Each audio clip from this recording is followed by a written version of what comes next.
Greetings and salutations. Welcome to this episode of Playwright Spotlight. Before we begin, smash that like button, subscribe to the channel, leave a comment down below, and share this show with a friend. If you're listening to us on your favorite podcast platform, be sure to leave a 5-star review and subscribe to the channel. My guest today is an award-winning playwright who has been writing about human rights and social justice for over 25 years.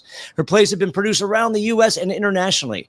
She was honored with the 2019 Barry Lopez Visiting Writer in Ethics and Community Fellowship, the 2017 Otto René Castillo Award for Political Theater, and the 2015 Planet Activist Award due to her long career as an activist artist in the theater community.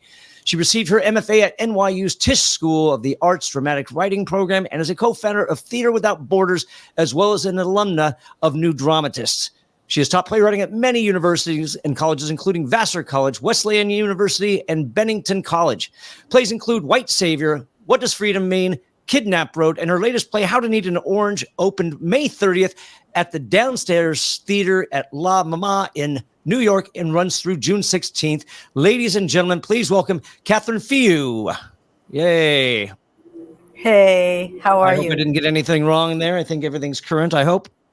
Yes, absolutely. Wonderful. So many questions, but my first is to talk to me about Theater Without Borders.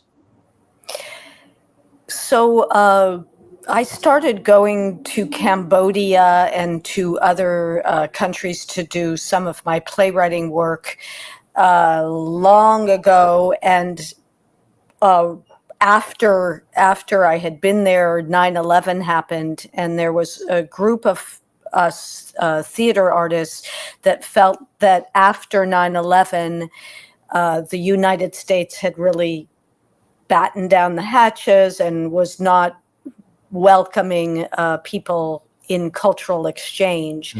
And so Roberta Levitow, Eric N., Deb Brevort, and myself started Theater Without Borders.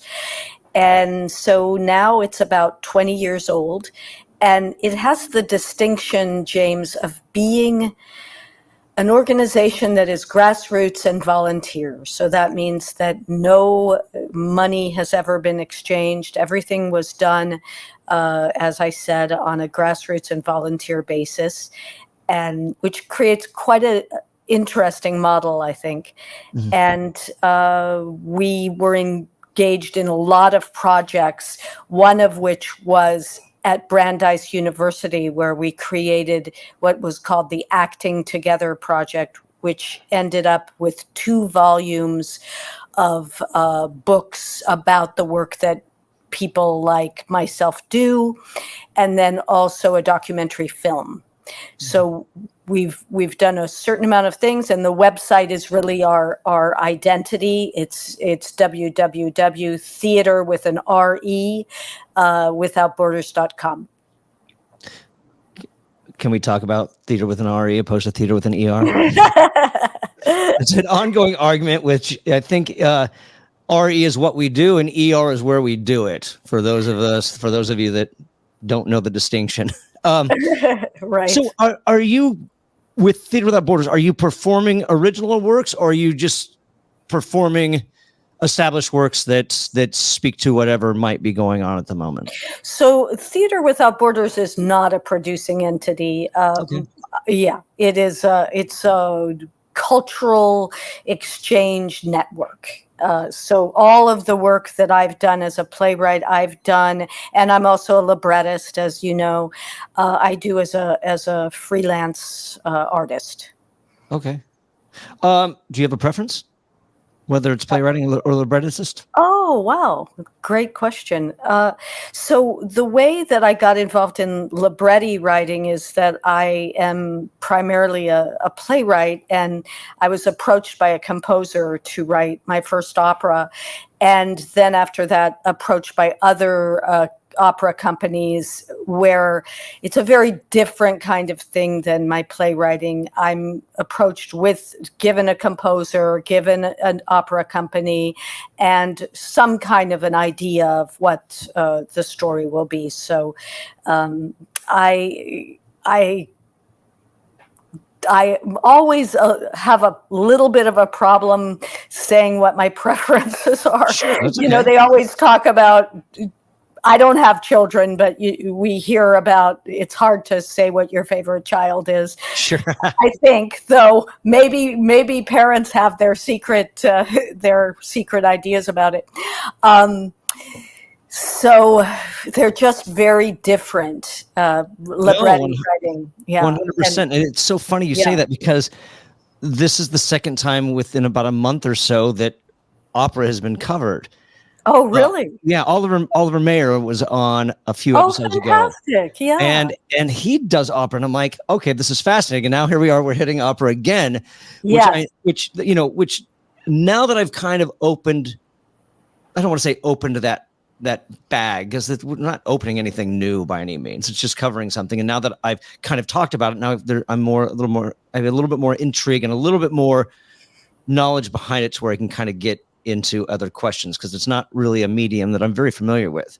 Right. So do you write, I'm assuming you're writing operas in English?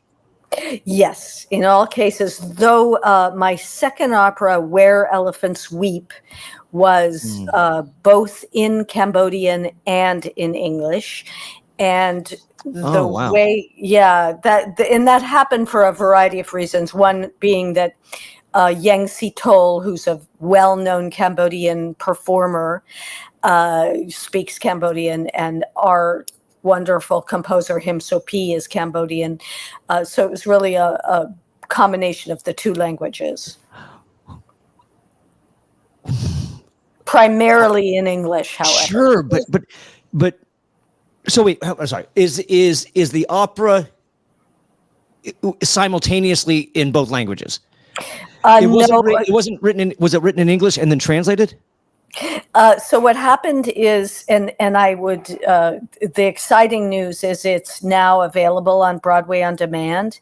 Oh, wow. So anybody can go watch it, and it's really worth watching because it's just such a rare project.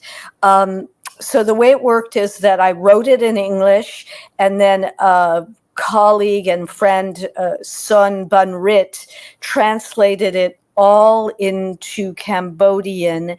There were surtitles so that anybody watching it who was speaking English or Khmer, the Cambodian language, could understand.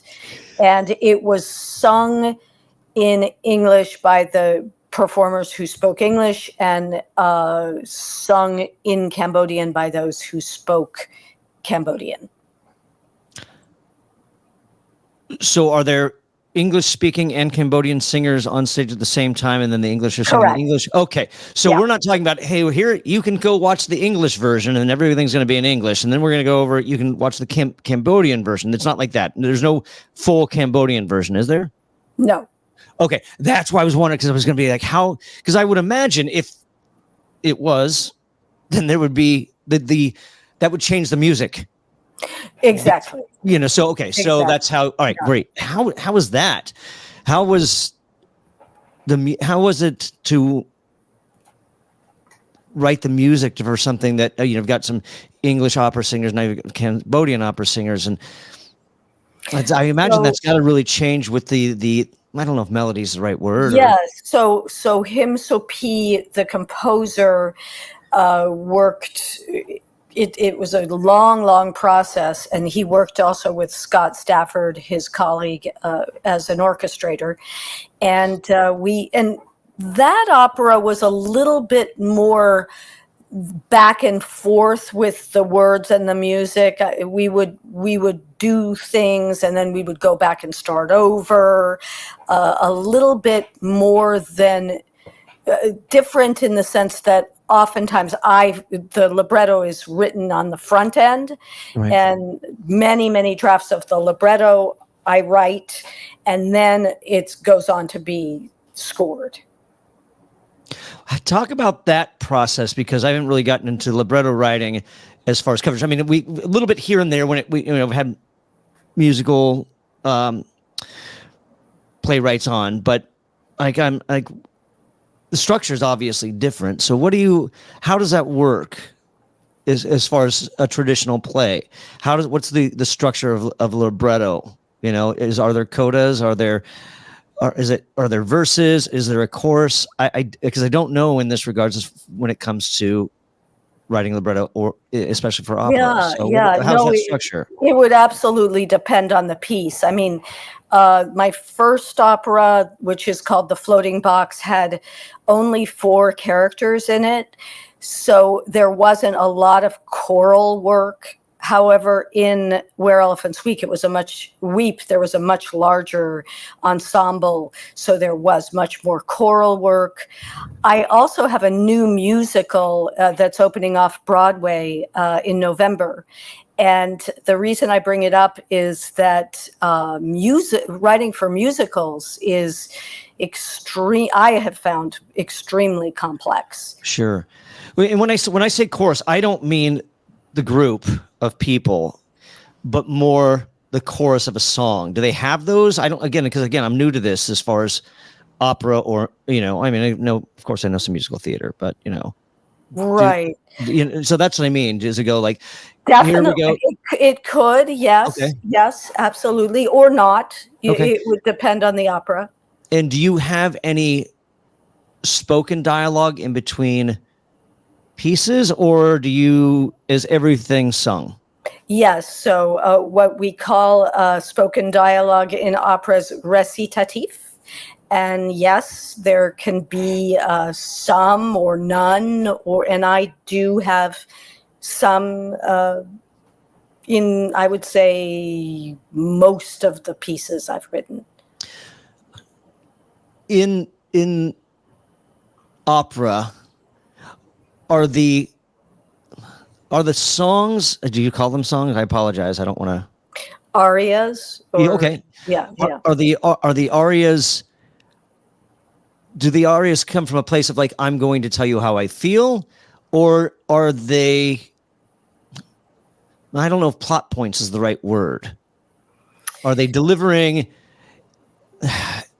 not exposition either? Are they telling, are they adding to the story? Absolutely, yes. So the whole sum total of what you're doing is structurally, the librettist is in fact in charge of the story. So what you're moving along, if it's an engine, is the story structure, the characters, the interaction between the characters, all of that, with the marriage of the music. So as a playwright, I am in the driver's seat for everything. And I do what I just described by myself at first. Of course, when I get into rehearsals, there are other people. But at first, I'm in the driver's seat, doing all that, the structure, the characters, the interaction. In an opera, one is doing that with the composer in what is a beautiful marriage. Is developing character in an opera, is it any different than traditional playwriting? Ooh, that's a great question. I mean, I think on some level I could say no, in the sense that everything about the character needs to be, for me as the person, the wordsmith, tucked into the words, which is the same thing for a play. The character has to exist through, I mean, the words are also part of the structure, but it all has to come through that way. The thing is, with an opera, there's the music that is also part of the character description, whereas in a play, as you know, there's not music running alongside your play. So you write the lyrics, and then will your composer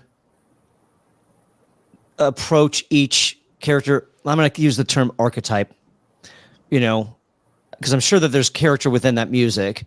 If you've got your antagonist, that music's going to probably be a little bit different, maybe darker, I don't know, than compared to the music that is behind your protagonist. Or am I totally off base? The composer is going to create the music based on the delineation of what the story is and what the characters are. And with the way I work with composers, we talk about everything before we at least get started. So I am creating the story and all of that, and listening to all sorts of, we have discussions about a lot of aesthetic things, and yeah. What's that collaboration sound like, if you will? When I say sound, I mean, like, what are the exchanges? So when you come to the table, here's my story, here are my lyrics. What are there common questions that usually get visited when this happens, when you finally come together and say, okay, let me see what you've got? And does he come to the table, is like, okay, I read it, and here's some sampling, or what's that discussion look like? And is it different every time? Well, for me, I would say in general, there's a lot of discussion and sharing before anything is written. So we talk about the story, we talk about our own aesthetics, we talk about what we love, we share each other's work, we read a lot of each other's, or we listen to each other's work. Right. We talk about what would not be a good idea, what we hope for. And then it really depends. I mean, sometimes I've been in situations where I try something and then we try again, or more of it is, more is done and then rewrites are done. It's a variety of ways. So do you come to the table with the story first and then talk about, because I have to imagine that, are you writing around the music, or is he writing around your lyrics? Or she writing? In all of the cases, there was some story that was established before the music was put to the words, or the words were put to the music. So are you singing this to as you go? Or do you have an idea of, because I imagine that there's some meter, if you will, to the language. Absolutely. Of how the rhythm and everything like that. So are you, even though you don't know what the music's going to be, are you very much singing so. it? Very much so. And I would say that it's really my heart and soul that is involved in singing it as I'm writing it. I very much so. It's also much more distilled than playwriting. Sure. An aria is usually quite short, and then sometimes what composers will do, which is great, is they might repeat things, they might make adjustments, but generally, I also come from a family that was very much involved in music, and I myself was very engaged in singing and listening to singing. So I think that I always I have a relationship that way with the words. Sure. So you started. Did you have any experience writing librettos? Is that the right term? Yeah, libretti or librettos. Yeah. Okay. Did you have experience in that before you first started? And I'm like, there's obviously a difference. Yeah, I was chosen by the first composer based on my plays.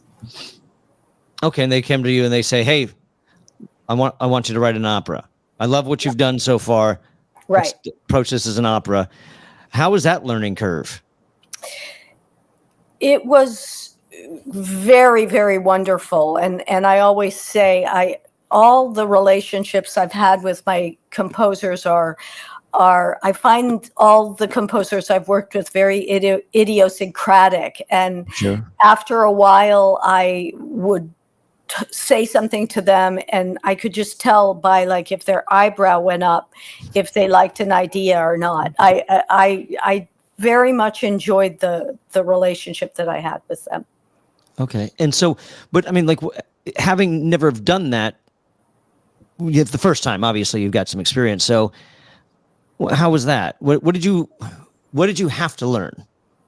What were the obstacles you had to overcome? Saying, I come from playwriting and now you want me to write an opera, which I've never done before. So Yeah.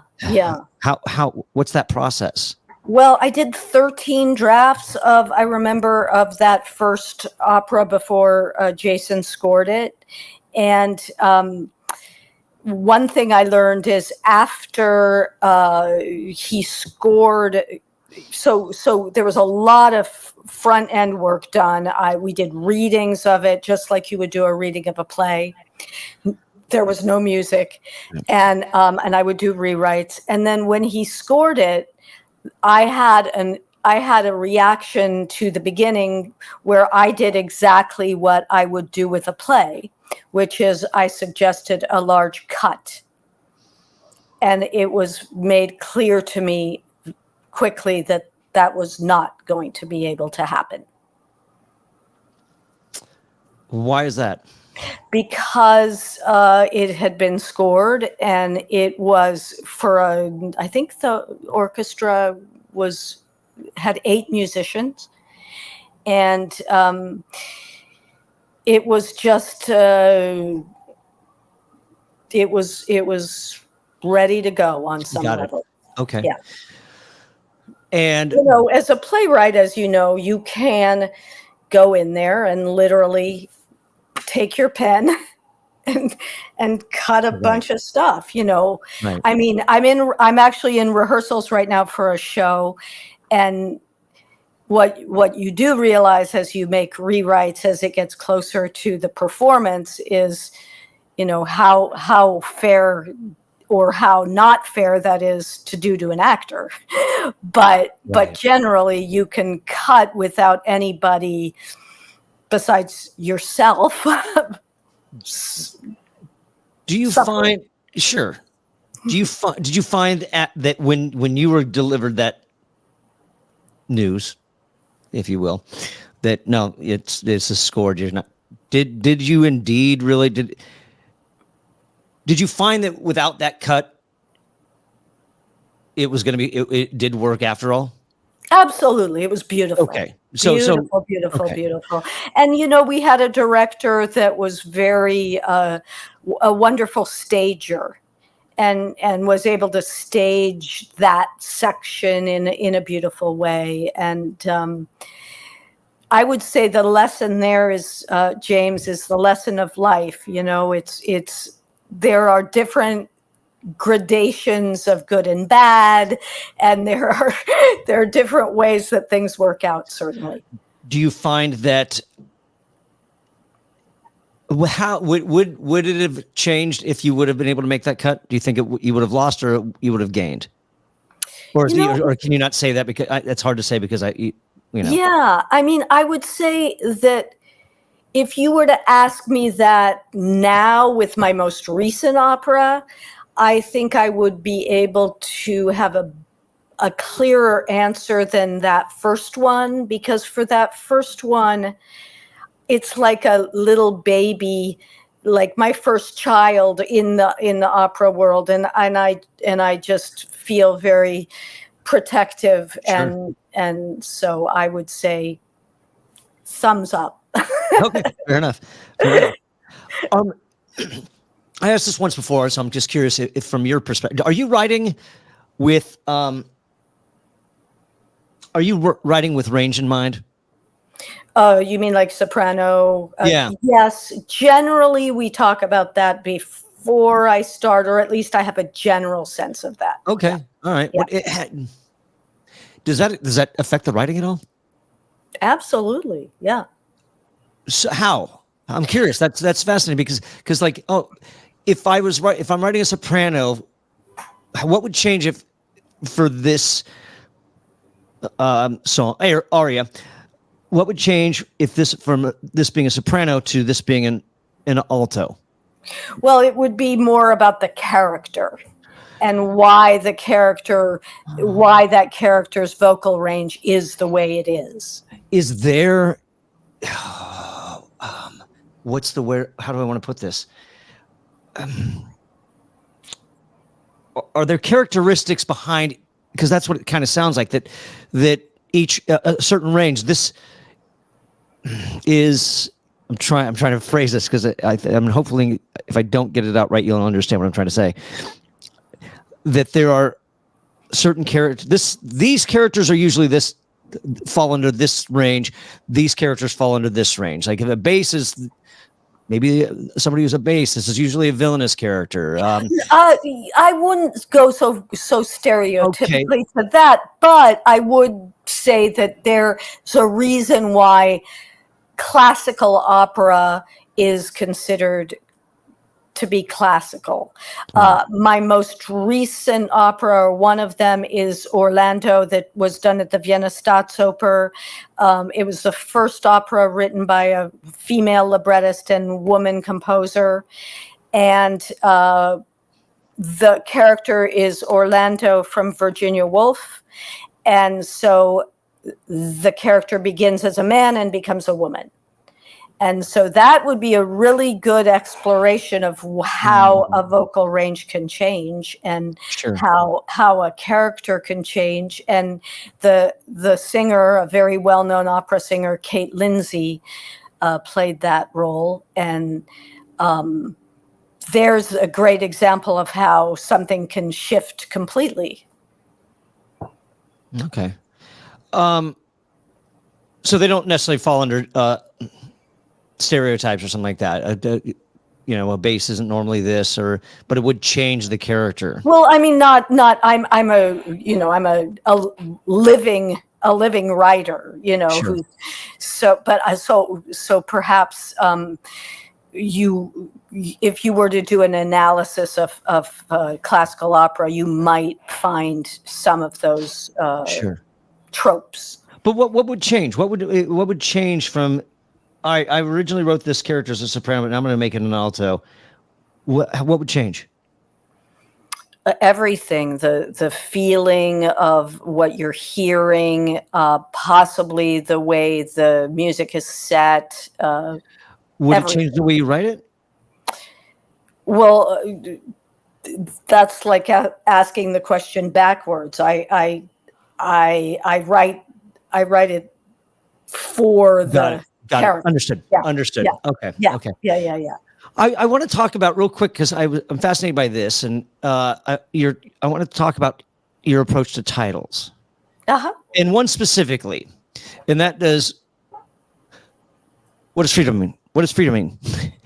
You wrote as one word, opposed to what does free mean? Yeah. Oh, what does free mean? I'm sorry. I botched that. I said, what does freedom mean? What does free mean?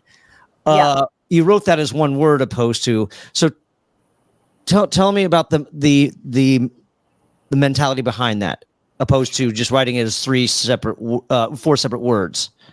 Yeah, it was a handle for a digital kind of website idea that the character has. Oh, okay.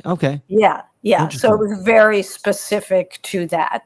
And it's about a woman who is in solitary confinement in prison, and who starts to learn about coding, and who is able to learn about some digital concepts in prison. Okay.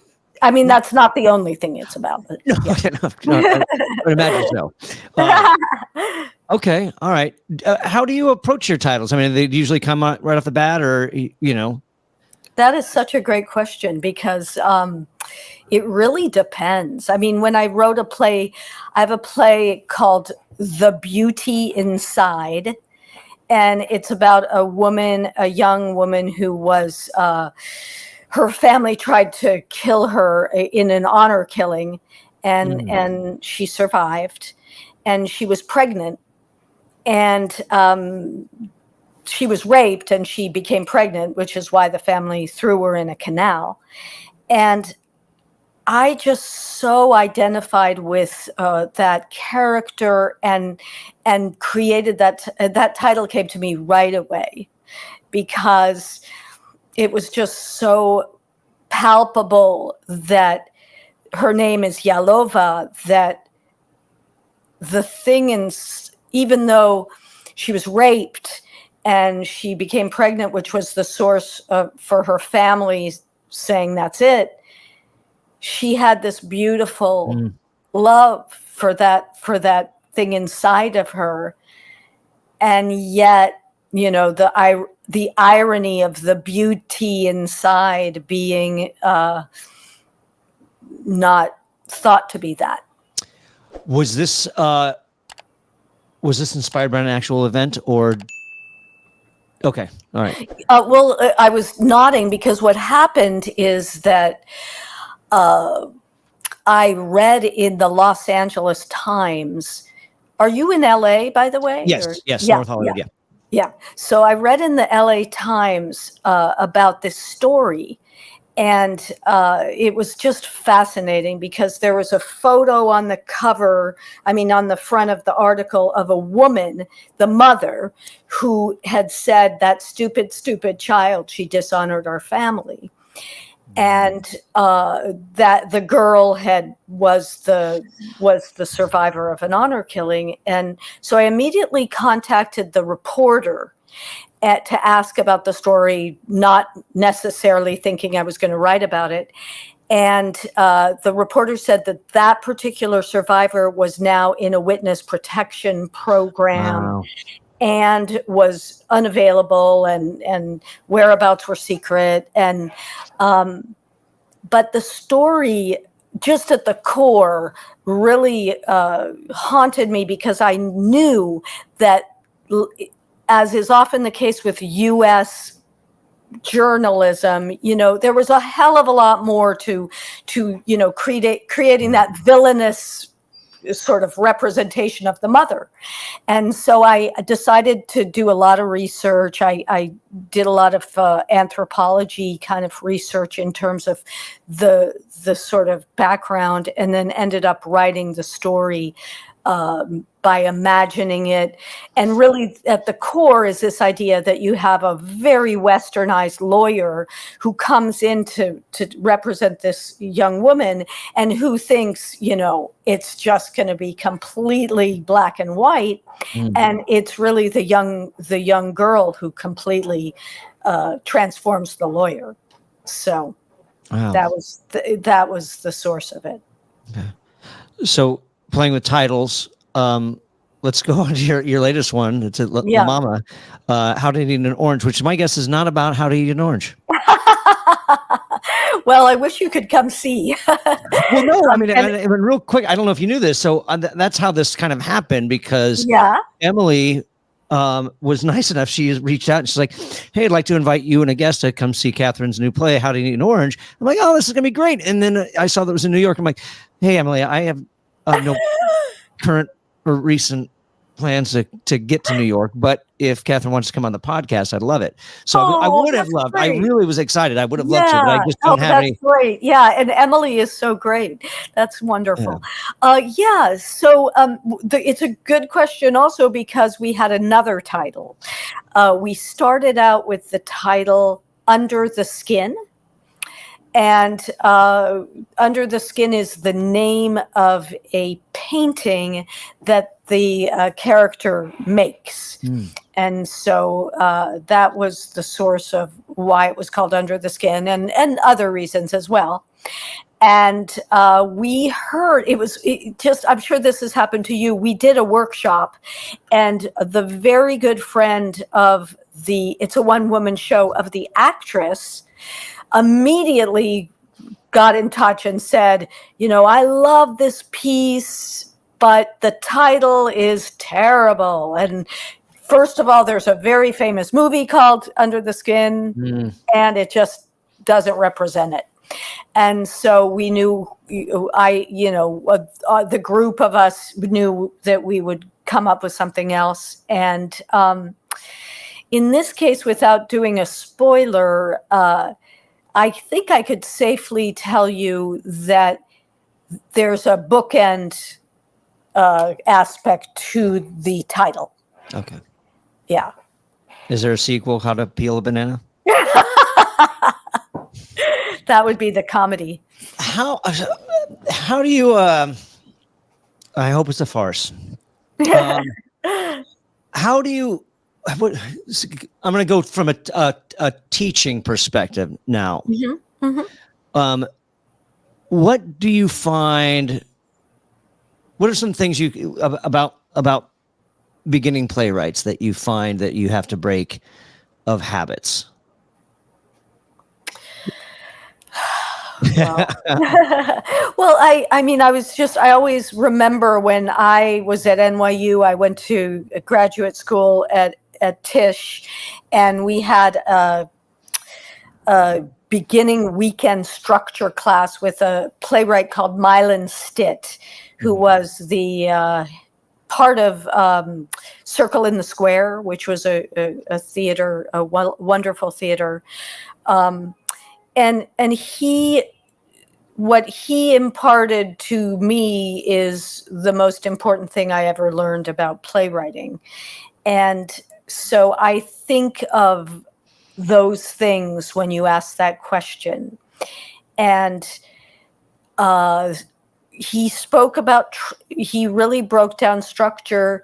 And one of the aspects of structure is the dramatic question. And it's just, the problem with what I'm going to say is it sounds categorical, and there's always an exception to every rule. Sure. Yeah. But it's hard to write a play without a dramatic question. And what is the dramatic question? Well, I mean, in Romeo and Juliet's case, it's will they have a life together? Will they marry? Can they get over and beyond the Montagues and the Capulets, and and by that dramatic question, I mean just the very basics of, you come into the theater, you sit down, why do you care? Right. Because if I say to you, I'm writing a play about if I'm going to go get a ice cream, and should I get vanilla, or do you think maybe I should get chocolate? You might not be that interested. There's a lot of drama behind that. Some tough decisions. Right. So, and then also the other quick one is theme. I think that would be the other thing. There's nothing to be gained from beginning a play because of a theme. I mean, or at least writing a play because of a theme. You can't write a theme. The theme, as Milan Stitt said so many years ago, will take care of itself, and it might change. You might start wanting, you're writing about a certain conflict, and then the theme might be something altogether different. Does that come from the playwright, or does that come from the audience? The theme? Yeah. That's a good question. I mean, I think I like to write plays that are constructed a bit like a prism, PRISM, so that, audiences, I don't like to tie things up loosely. So audiences one person might say this is about genocide, another person might say this is about survival, right. Yeah. Well, can it be about both though? It can. Do you go? So theme just takes care of itself. And then as far as the dramatic question, do you have to know the dramatic question going in? Or do you just have to make sure that once that first draft comes through, then you sit back and ask, is like, okay, what's the dramatic question? Does my play have a dramatic question? Or do you have to know the dramatic question before you sit down to write? Well, I think that's good. That's, either one is fair. You might wade into your first draft and come out of it with some great discoveries, and then be like, oh, I see where I'm trying to go or where I want to go. And you might not have a dramatic question, because I do also think, the idea of, I think of I'm trying to think of what the instrument is that, if you're trying to shape something and you're using like something very, violent to shape it. I don't think that's necessarily always the best way to like start something, is to just like, it's gotta be this way, so right. yeah. No, and it's was there any other aspects of structure that you how's that weekend work? You said it was a weekend or a week of structure? Just a weekend. Yeah. Can you believe that? A weekend. Yeah. What does that look like? What does that weekend consist of? So he actually spoke to us about a few plays that he liked, and then he would use one of them, I think was Amadeus, maybe. Okay. And I'm a big fan of Salieri, the character of Salieri as an antagonist. Then he really just broke it down into like almost like a mathematical sheet, where you had like the dramatic question, the obstacles, the climax, the resolution, and then he talked us through all of those. And then he spoke philosophically about being a playwright as well. And he said, and he was smoking, because it was in the days when people could smoke, and he had an ash that was like going way down, and the whole class was like, oh, wow. And he said, the people that will still be writing plays in 20 years or whatever are not the people that want to be playwrights. It will be the people who need to be playwrights. And he was right. Yeah. For me. No, sure. So were there any other examples? Why Amadeus opposed to, like, I mean, what were some of the other examples structurally? What is it about Amadeus that's structurally fascinating, magnificent? What is it? Why that one? The thing that I love about Salieri as an antagonist is that when he first hears, there's some footage of I'm forgetting who played. F. Abraham.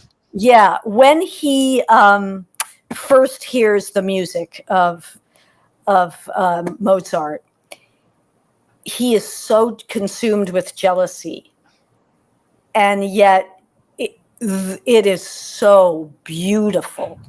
I mean, it's a beautiful example. It's for me, it's a great example of how an antagonist is not a stereotype. He's in love. He's in love. With the music, but he's also just burning up. I actually wrote a play about Pol Pot, who was the Khmer Rouge dictator, and Pol Pot was very, very soft-spoken and very considered, and had a lot of qualities that are appealing as a teacher, and it was very interesting. Yeah, well, you can, and not to go off on a political tangent by any means, I mean, I guess you can kind of say the same thing about Mao, with his philosophies. So now, because I'm going to stick with the structure thing, because I'm still fascinated by it, but at the same time, it's like I hear more about the character rather than the structure. So how does Salieri as a character affect the structure? What are we talking about structurally with the antagonist? Oh, yeah, and how that, because obviously my guess is Mozart, the structure of Mozart is going to be very different than Betrayal by Pinter. Right. Because we're jumping back and forth in different, it's not linear by any means. That's true. So that's what, because I've seen the movie. I have not read Mozart or Amadeus. So yeah, I'm unfamiliar with its structural approach is it flashback? It's a little bit like Othello. He's gonna try to bring him down. He's gonna try to, right. and he doesn't succeed in this case. I'm writing another opera right now about climate change, where I'm very excited because my main character, who is a CEO of a energy company, is going to be destroyed by his daughter, and she is going to destroy him. But the reason that she's going to possibly be able to destroy him is because she is the only person that has that. That's the only person that could do that to him. He is like Teflon. Okay. I can, yeah. Well, with family, that's what you do.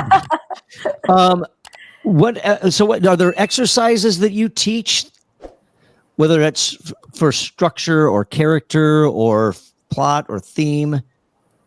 And how do you teach theme? I don't. I Okay. don't teach theme. Yeah. Okay. No, I would. I mean, theme is. Can it be taught? Yeah. Can you teach theme, or you just have to?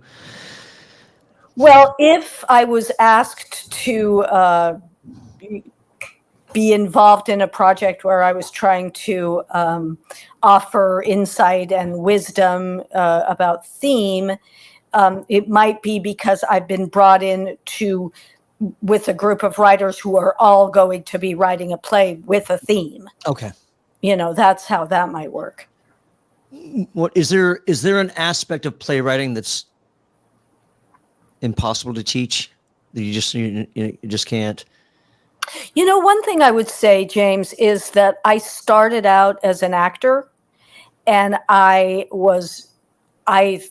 don't think a good actress, but I really, really loved the theater as an actor, and I tried very hard, and I acted a lot. And I think you cannot, in a way, it's hard to teach playwriting if you don't know what it's like to be an actor. Conversely, I know a lot of playwrights who aren't actors, and they're great playwrights. Sure. But there really is something to be said for knowing what it's like to be an actor. Besides acting, are there any somebody who's like deciding they're wanting to be a playwright? What would you recommend? Would you recommend, hey, real quick, just take an acting class first, and then maybe take a directing class as well, just because it's going to help you kind of understand, Well, this is going to sound very strange, but I mean, I think my trajectory was probably the better one, which is going into acting because you actually really wanted to do it. Sure. And then switching over to being a playwright because you realize that's what you are, which is, I realize, just a product of chance and circumstance. Well, I think the other aspect as well, as far as when it comes to playwriting, is that you just kind of have to do it. You just have to start. And you're right, because I think one of the most incredible things in playwriting is, you can have something that you've written and you've toiled over it and you've whatever. The second you get like in a circle with a group or you read it out loud, it will be different. Right. Than you thought. Sure. 100%. I think the other thing that I think that I've heard this once, maybe twice, but it's like, we often think that all these, you look at Shepard and you look at Miller, you look at Williams, you look at Shakespeare, and they were brilliant. I mean, they were just so good right off the bat. That's the stuff that was good. We've never got to see all the stuff that was terrible. Yeah. Well, how many are there Shakespeare plays that were just horrendous, that never just made it, onto a page? Same thing for, I guarantee there's any of those playwrights probably had just garbage that they were just like, I can't. And then also you can do a lot of work during rehearsals, and I'm sure there are different scenarios for how many productions happened before possibly somebody thought they got it right. how many, what's your process in that regard? Once you finish that first draft, what happens next? Right. So more and more, like what I do is I write many, many drafts myself. Okay. And as I went as a playwright, I wrote more and more before I showed it, because I felt like, even in a closed reading, because I felt like, okay, I got it, I know what to do. I went back. Then I do closed readings. I usually write with because I do a lot of research, I have communities that I share the work with and get feedback from. And so that process can go on for a very long time, where it's me and closed readings and hearing it. And then the sort of next big step is, once I go into a production, I go to rehearsal, and every day what I do is I watch like every single thing that happens, and I decide, is it as good as I thought it was going to be, or better, which it could be, or do I see a problem? And then at each turn, if I see a problem, I have then try to assess, where is it? Is it in the writing? Is it something that's not working with the acting? Do I talk to my director, and do we assess it? And it's sort of like a triage system, where I go through that with every single thing. And then we go to we see the whole play through, and then I'll start over, because things, when you see it all in a row, then things need changing. And so I keep on working on it until I've seen some performances of it. And then oftentimes after that, the play's kind of finished, and then it's published. But then sometimes I'll have to go back afterwards. But usually that's sort of the process. At what point do you know that you're finished and that you're satisfied with the play? Yeah. I think after the process I described, when I see the performances, I can feel confident that it's moving in the way that I feel like it needs to. And then if not, sometimes I've had one experience in particular where I had to, the production was over, and then I made some significant changes. And what caused that, and how drastic were those changes?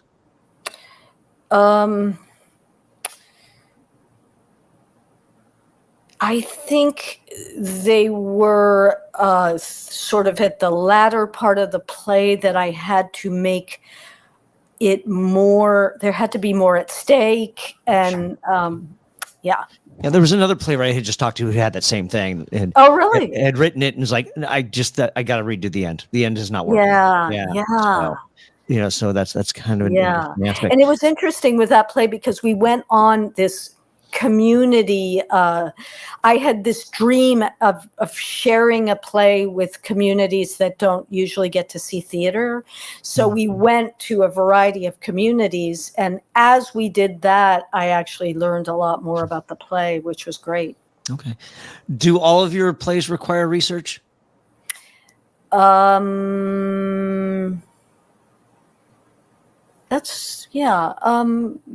Generally, yes. I would say yes. And then if in that case, because I imagine that when you decide you're going to write something, the first thing that you're doing is researching. Yeah, or talking to a lot of people, which is another kind of research. I like to just listen to people. Right. Yeah. And then how do you decide your framing? Whereas, like, I know that, we talked about this, and this is kind of funny that we talked about opera, and Oliver talked about opera, and now here's another point that he had brought, is like, you've got this wide story, but we got to let's frame what part of it we're going to look at. because there's a lot of stuff on the outside that's not necessary. We're going to pinpoint on this particular thing. And how do you decide which one you're going to do? Yeah, I mean, I had a play that was about femicide, and I went to Guatemala, and then the earthquake in Haiti happened, and I went there, and yeah, I was following this attorney around, and the story, what it felt like is I really at this point need to land the plane. I cannot. I'm like hovering, I'm circling, and to do that, I had to pitch out a lot of stuff. Right. So the shape, like you just said, how do you find that shape? So I found the shape by forcing myself to just, sort of like pitch out what I needed to. And then in the rehearsal process, it was the biggest play I ever wrote, the most characters. And the director, Jose Zayas, for some reason, I was always sitting behind him, and he would be like, "Cat," and then I knew that more rewrites, more cuts were going to happen. Yeah, that it's sometimes more difficult to shape than others. Is that a hierarchical thing where it's like you just have to list out everything that you want to cover, and it's like, okay, what's important? This isn't that important. This isn't that. Right now, I've got it. Now I know where we're going to shape, how we're going to shape this thing. Yeah, I think so. And it's also things like in that play, I had two characters who never meet. So there's sort of two different storylines. And I was like, they've got to meet. I mean, the whole thing is based on them meeting. And, Jose and some other people are like, I don't think they're ever going to meet. And then I was sort of like, oh my God. But I think it was the right decision. So it wasn't necessarily a bad thing. It actually kind of worked. No, it did work. It did work. And it was a good idea. It was better because I think had they met, it would have been the downfall of the play. So do you outline then? Or even do you do the index cards or anything like that? Or do you just kind of like start writing? Not so much as screenwriting requires, sure. I think. Yeah. I guess one of the operating principles in general, and with this new musical as well, is learning how to pitch things. With our musical, we actually started over. Oh, wow. We had to start completely over. How far into the process were you? Finished. Oh. Or at least, I mean, not finished, but I mean, we had something. Right. How? At what point do you decide that this isn't working? I'll be back in a month. We went to see a sage, a very old man who was one of the great knowledgeable people of musical theater. I think his name is Aaron Frankel. I could be wrong, but and we sat with him, and he was like, "What's it about?" And we pitched it to him, and he was like, "I'm not getting this at all. I have no." And we do it again, and no. It was really, really interesting. How did you feel about it, though? How did everybody else feel? I think it can be pretty agonizing. And no, but I mean, prior to taking it to Gandalf. Oh, I see. We knew there was a problem. We knew there was something wrong. Okay, all right, that's different. That's different because I'm but just musicals are harder, I think, than plays or opera. I just find it difficult to give Gandalf authority to one particular person. Right. You know what I mean? I'm like, all right, it's like, yeah, I don't know. Well, like, maybe he was a second opinion. The catalyst for what we needed to do. Fair enough. Yeah. You said that the play just a little bit ago, you had said this is a play that I had the most characters. Yes. Do you know how many characters you're going to have right off the bat? Wow, that's a great question because, I think there was a tendency sometimes for playwrights to be like, gosh, I need to do it with as least amount of characters as possible. Like, can I get away with 3? Oh, shoot, I have to add 4. There's going to be Right. 4 for, for economy. So that is an operating principle that I have used. But I wrote a play with 2 characters called Mary and Myra, where I knew the whole idea was there will be 2 characters. Sure. Which was fantastic. I love that. But in other instances, are you writing and then all of a sudden, here's a character that just yes, definitely, and it's so much fun. And on my last play, I actually brought in for the first time a character who appears in the last scene of the play. She's talked about a lot. Okay. She's the daughter of a character. Right. And it's always Teresa this, Teresa that. And then Teresa showed up. Okay. And she didn't used to. Got it. Are you, when you write these pieces that revolve around actual events, are you using the names of the people as the characters, or are you just saying, I'm going to base it on this story, but I'm going to give them different names? Yeah, so I usually write composites, so they're not real people. With Mary Todd Lincoln and Myra Bradwell, that play, it's based on Mary Todd Lincoln, and so it was Mary and Myra. Yeah. Okay. And then, how do you come up with your names? And is it? I don't know if symbolic's the right word. I try to be clever when I write. Make it seem like, this stepfather's a real pain in the ass, and so his last name's gonna be Armstrong. Just whatever. I don't know. Yeah, that's fun. Yeah. It can be. It can also be really nerve-wracking because I'll spend half an hour just trying to come up with some stupid symbolic last name or or surname, and I'm just like, this is such a waste of time. Well. Not necessarily. So where do you come up with your names? How do you come up with your names? Well, like in the beauty inside, I ended up calling the lawyer Devrim because Devrim means revolution. See, there you go. That's what I'm talking about.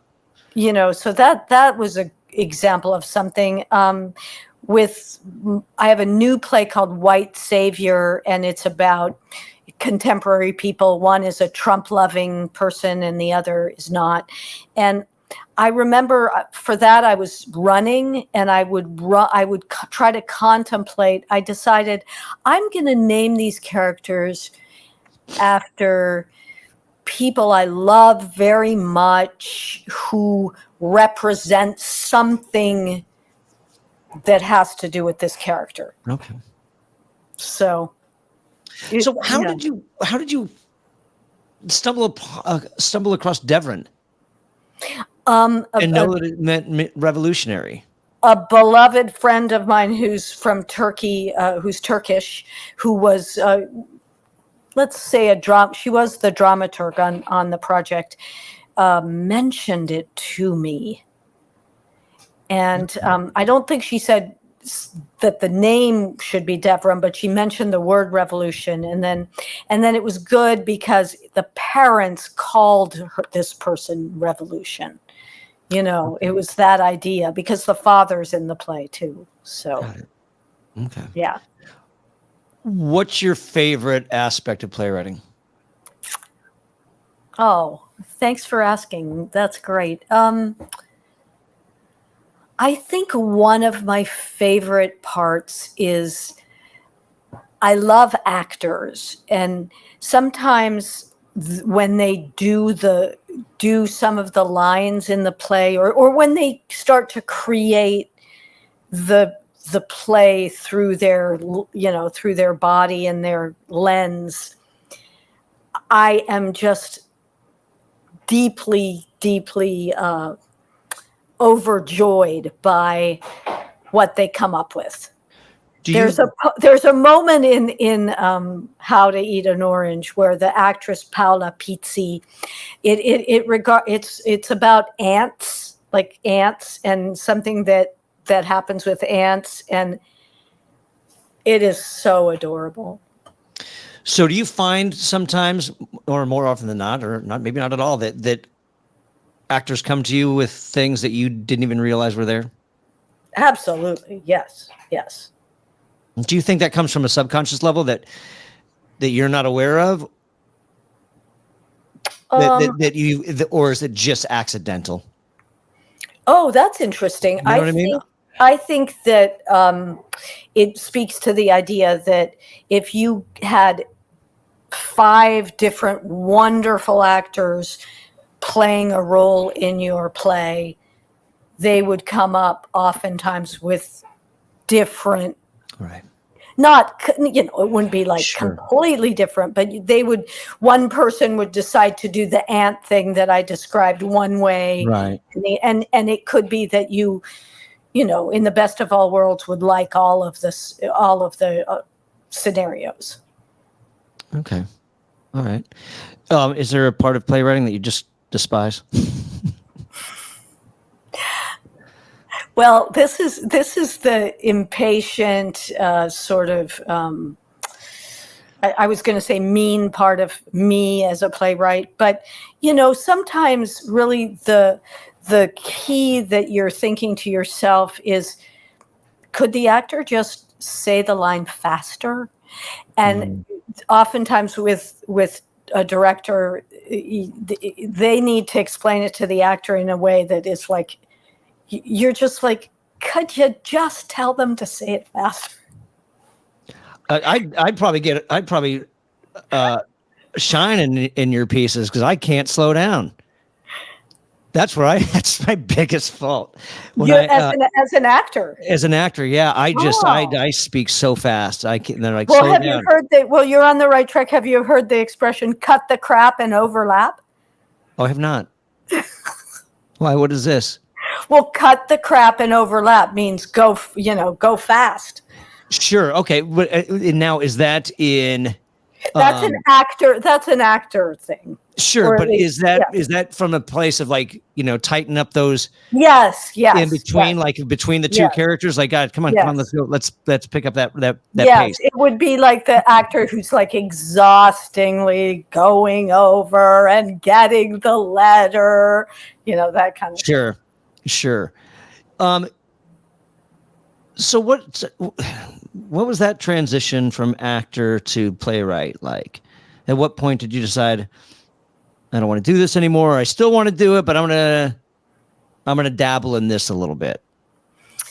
I think it was one of those moments which could happen for a variety of reasons, which are the very brutal and sad truth that something is not going to work out. Okay, fair enough. So what was it about playwriting that you didn't have that same approach? Well, were you brilliant right off the bat?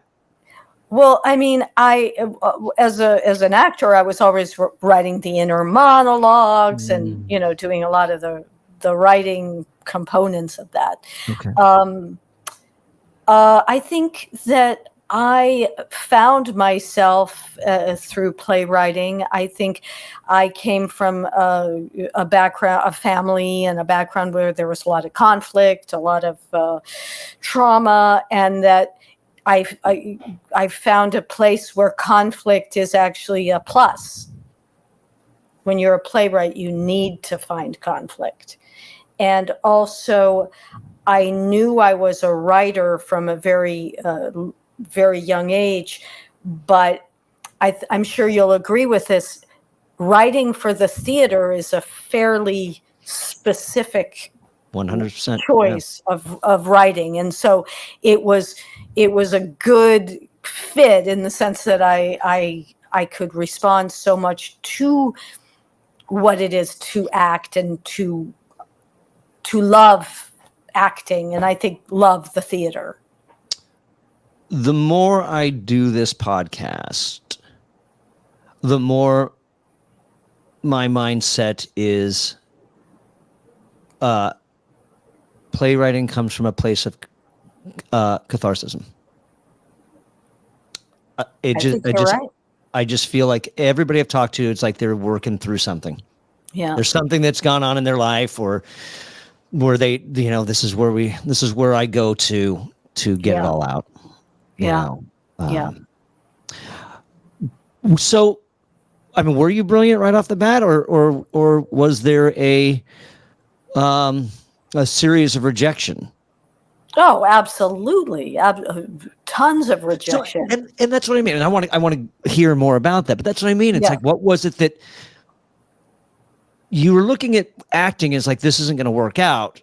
And then what was it about playwriting that you didn't do the same thing? Because if there's a series of rejection, why didn't you throw in the towel and say, well, this isn't going to work out either? Well, I think first I'm much more suited for the job. Sure. So that would be one difference. And then going back to Mylanstead, the teacher, saying the need, the need is something that keeps you going. What was the best rejection you ever got? Oh, wow. Well, the first one that I was going to tell you about is I had written a short play, which is about Cambodia. And it's a play that's been done all over the world. And it's if nothing else, it's a very groundbreaking play for a certain amount of reasons. And when I brought it into the Playwrights lab that I was in, it was HB Playwrights Foundation. We would sit around a table and read. It was read, and long silence. This did not bode well at all. And then one of the guys said, well, this isn't really a play. This is a tone poem. And I don't even know what a tone poem is. Yeah, neither do I. But, and then all night long, I just lay there and was mortified. And, so like I said, it ended up being a very well thought of play, So it was about two people that are dead, that are in photographs where their souls come to life, and they're able to find a way to finally release themselves. And so clearly it's not a kitchen sink drama or something. Sure. Yeah. So did this guy just not know what he was talking about? And did you just finally say, you know what, hey, that's your opinion. I'm gonna put it out there and see where it goes. Yeah, I think it was a progress. It was a process. Did anything change after that? Did you go back and say, okay, well, I don't know what a tone poem is, but maybe it deserves another look, and this is... Oh, yeah, I'm sure I did rewrites. Plus, it was produced after that, and so I had a chance to see it, and I did a lot of work on it. And, okay. Yeah. And what about the worst rejection? The worst rejection...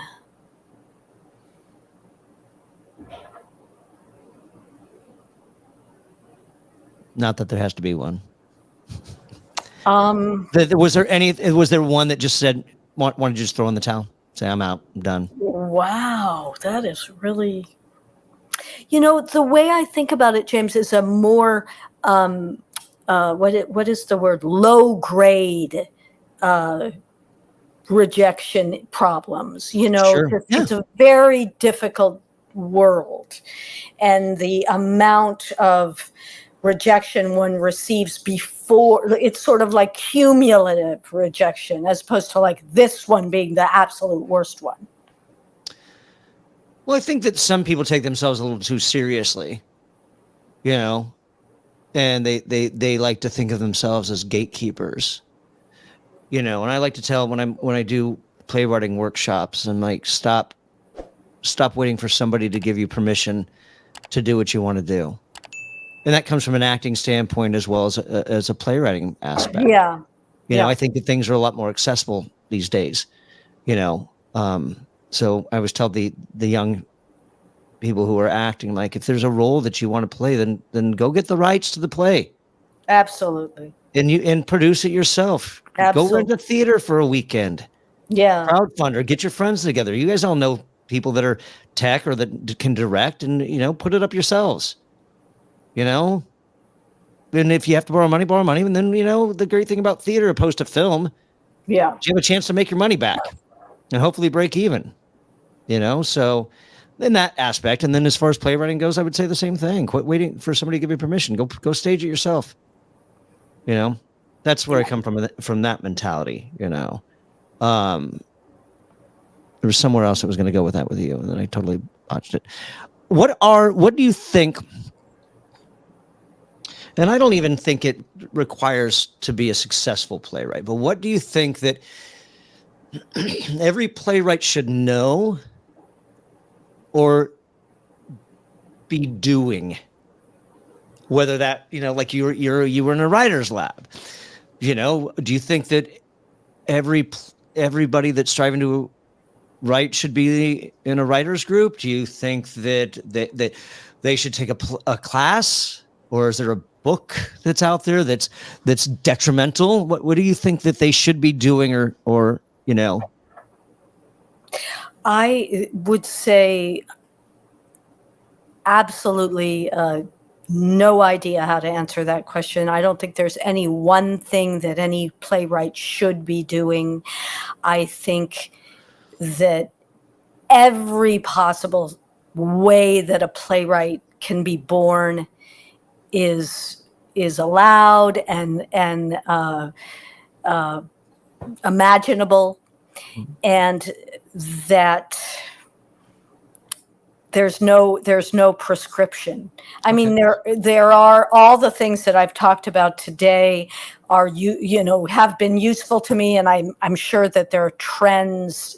Absolutely, writing groups are great, but there's always that person that defies every odd, or who does everything absolutely differently, and also if I had to say one thing, I would be what fascinates me and what I believe in is that there's something that human beings have, you know, that when this world came to be, for whatever reason, we were given a heart and a soul, and that soul is related to humanity, and that is something that is inexplicable. I don't know how that happened, and that it is related to theater, because I think that there's no other medium that allows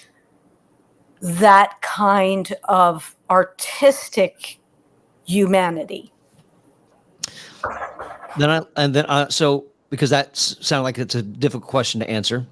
What about this? Let me flip that around and say, what should playwrights not do? Besides I think that it's going to be difficult to. I do think that what playwrights shouldn't do.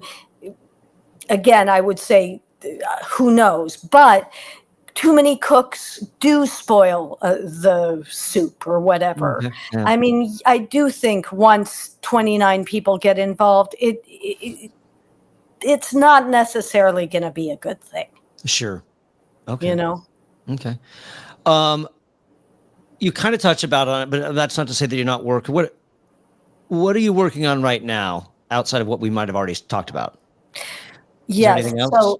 So I have a play called White Savior, which is a play about a woman, two sisters. One is a very human rights related person, and the other is a Trump lover. And they are thrust together with a African-American journalist, and ultimately end up at the Desert Cactus Motel in El Paso, Texas. And and it's a little bit more comedic than what I usually work on. And then I have an opera that's about climate change that I'm working on. All right. And where can people find your work? It is at my website. They can find all the information. My name, www.Catherine, CATHERINE, FILLOUX.com. Okay. And then, what about published work? Or is that there too? Yeah. If you Google me, you can find my published work at Amazon. Yeah. All right. And are you on the socials? I am. I'm on Instagram and Facebook and all of them. Yeah. Do you want to share your handles, or would you rather just? I think you could just find me. Yeah. Fair enough. All right. I'll look those up and I'll include those in the show notes down below. Oh, that's so great. Well, Catherine, for you, thank you so much for coming on to the Playwright Spotlight. Thank you so much, James. I loved it. Thank you for tuning into this episode of Playwright Spotlight. Again, smash that like button, subscribe to the channel, leave a comment down below, and share this show with a friend. If you're listening to us on your favorite podcast platform, be sure to leave a 5-star review and subscribe to the channel. And in the meantime, and until we see each other again, keep writing.